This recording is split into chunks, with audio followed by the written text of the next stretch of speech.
नमस्कार दोस्तों, स्वागत है आपका किंग्स ऑफ एल पार्ट 2 में। हमारे पिछले वीडियो में हमने आपको बेयाल, पुरसॉन और बलाम के बारे में बताया था। इस वीडियो में हम आपको बाकी के 6 किंग्स के बारे में बताएंगे।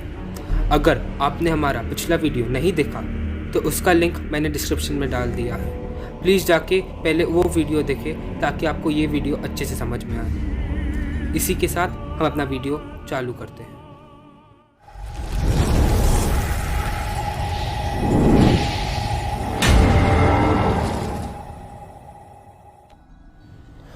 तो शुरुआत करते हैं पाइमॉन से। सेटन का सबसे ज़्यादा ओबीडियंट डीमन पाइमन है। इसे किंग ऑफ ब्रेन वॉशिंग भी कहा जाता है। इसके कमांड में 200 लीजन्स ऑफ सुपीरियर डीमंस हैं। पाइमन आपको मरे हुए लोगों से बात करा सकता है। इसके पास ऑकल्ट, साइंस, एस्ट्रोलॉजी और आर्ट का भरपूर ज्ञान है और ये आपको इसके बारे में सब कुछ सिखा सकता है। इसके पास कुछ ऐसी अनोखी शक्तियाँ हैं जिसके कारण लोग इसे काफ़ी समन करते हैं। ये आपको माइंड कंट्रोल सिखा सकता है, टेलीकिनेसिस सिखा सकता है, लेविटेशन सिखा सकता है, आर्ट ऑफ इनविजिबिलिटी सिखा सकता है और साथ ही साथ आपको बहुत अमीर भी बना सकता है। ये one of the 4 cardinal demons है। ये वेस्ट को ओन करता है। इसके आने से पहले 2 जिन आते हैं, लाहाल और अबालिम, 25 लीजन्स ऑफ सुपीरियर स्पिरिट्स लेकर। ये कॉन्जरर को टेस्ट करते हैं और उसकी ऑफरिंग्स को पाइमन तक पहुंचाते हैं।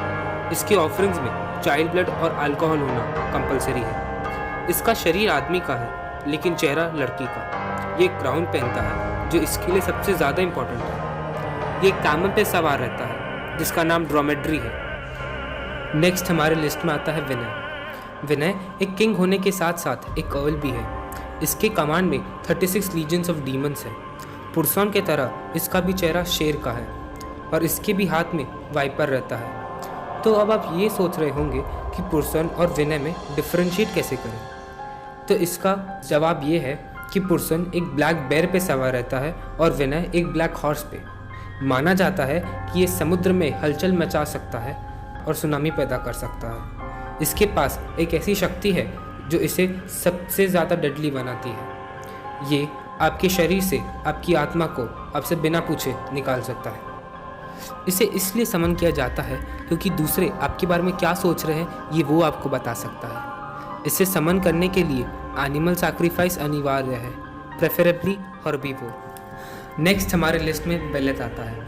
क्रिश्चियन पैंथियन के अनुसार बेलेथ एक बहुत ही टेरेबल किंग है। इसके कमांड में 85 लीजन्स ऑफ डीमंस है और ये एक पेल हॉर्स पे सवार रहता है। ये आपका साहस चेक करने के लिए आपके सामने एक बहुत ही डरावने रूप में आएगा। अगर आप इसके ये रूप को देखकर डर जाते हैं या कुछ गलती कर देते हैं तो यह आपको मार देगा।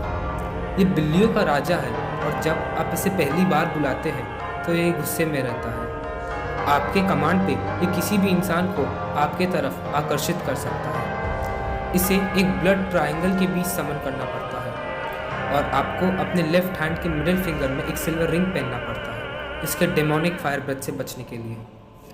आपने ये फ्रेज तो सुना ही होगा, 7 डेडली सिंस। इस फ्रेज का क्रिश्चियनिटी में बहुत बार जिक्र किया गया है। हर एक डेडली सिन का एक डीमन होता है। उन्हीं 7 डेडली सिंस में एक सिन है लस्ट और उसका डीमन है एस्मोडियस। इसके 3 सर होते हैं, एक शीप का, एक इंसान का और एक बुल का। इसके ईयर्स बहुत पॉइंटेड होते हैं और टीथ बहुत शार्प। एस्मोडियस का अपर बॉडी इंसान का होता है और लोअर बॉडी रूस्टर का। इसे पानी और बर्ड्स पसंद नहीं क्योंकि वो इसे भगवान का याद दिलाते हैं। ये नवंबर के महीने में सबसे ज़्यादा स्ट्रॉन्ग होता है और इसके कमांड में 72 लीजन्स ऑफ डीमंस हैं। एस्मोडियस को गैम्बलिंग बहुत पसंद है और इसे ओवरसीयर ऑफ गैम्बलिंग हाउसेस भी कहा जाता है। ये एक लायन पे सवार रहता है जिसके ड्रैगन विंग्स हैं। ये अपने मुंह से आग निकाल सकता है and he is also associated with revenge. Next हमारे लिस्ट में ज़ाइगाइन आता है। ज़ाइगाइन एक बहुत ही शक्तिशाली डीमन है। ये किंग होने के साथ साथ एक प्रेसिडेंट भी है। ये एक बुल और ग्रिफिन का हाइब्रिड है। ये मूर्ख लोगों को समझदार बना सकता है। ज़ाइगाइन के पास एक ऐसी अनोखी कला है कि ये ब्लड, ऑयल, वाइन और वाटर को आपस में ट्रांसफॉर्म कर सकता है। इसी कला के साथ साथ ये किसी भी मेटल को किसी अन्य मेटल में भी कन्वर्ट कर सकता है। इसके पास 33 लीजन्स ऑफ डीमंस है और ये डिसीट और लाइस को पर्सोनिफाई करता है। आपने ये सुना होगा कि लूसीफर ने सबसे पहले गॉड के अगेंस्ट रिवोल्ट किया था, लेकिन सच्चाई कुछ और है। सच्चाई ये है कि बेलियल ने सबसे पहले गॉड के अगेंस्ट रिवोल्ट किया था, इसीलिए इसे प्रेडेसेसर ऑफ सेटन भी कहा जाता है। बेलियल सेटन का सबसे ज़्यादा इम्पोर्टेंट डीमन है। अब आप ये सोच रहे होंगे कि जब बेलियल ने गॉड के अगेंस्ट सबसे पहले रिवोल्ट किया था तो सेटन को लॉर्ड ऑफ हेल क्यों बोला जाता है। इसका एक सिंपल आंसर ये है कि Satan is more powerful and more knowledgeable than बेलियल।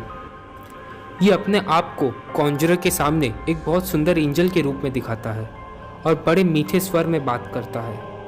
क्योंकि इसने गॉड के अगेंस्ट सबसे पहले रिवोल्ट किया था, गॉड ने इसे वर्थलेस कहा था। और मैं आपको ये बता दूं कि बेलियल का मतलब हिब्रू में वर्थलेस होता है। Belial 80 legions of superior demons का मालिक है। To summon him human sacrifices are a must. तो इसी के साथ हमारा किंग्स ऑफ हेल सीरीज ख़त्म होता है। उम्मीद करता हूँ आपको हमारा सीरीज़ पसंद आया और हम आपको किंग्स ऑफ हेल के बारे में कुछ जानकारी दे पाए। हमें कमेंट सेक्शन में ज़रूर बताएं कि यदि आप किसी किंग को समन कर पाते तो वो कौन होता।